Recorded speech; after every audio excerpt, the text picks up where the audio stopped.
Nagpabilin nga mayor sa syudad sa Panabo sa iyang ulahing termino, si City Mayor Jose E. Relampagos, sa dulaan 70,000 nga boto laban kay Gregorio Duhalde III, kasamtangang Vice Mayor sa syudad, nga nakakuha lamang og 33,000 kapin nga boto. Dako ang pagpasalamat sa mayor tungod sa tiunay nga suporta, pagsalig ug pagmahal sa Panaboans ngadto kaniya. Diin nagpamatuod kini sa maayong pagdumala niya sa syudad. Sa nahimong resulta usab sa botohan, aduna nay bag-ong Vice Mayor ang Panabo City, si Engineer Franklin Gentiles, nga usa ka former board member sa Davao del Norte. Gawas niini, nanguna sa botohan sa pagkakonsehal si Honorable J.M. Relampagos ug gisundan dayon kini ni Honorable Jano Paulo Gentiles. Uban pang napili sa katawan isip konsehal mao sila Honorable Attorney Jam Macla, Omar P. Ranain, Attorney Devon Humamil, Emeterio Blase, Ayan Rolet Catalan, Loloy Sumampong,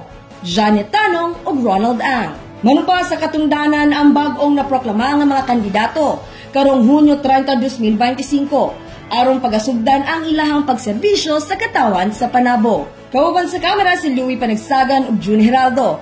Kini si Team Acevedo, gikan sa City Information Office Broadcast Services alang sa Frontline News Panabo.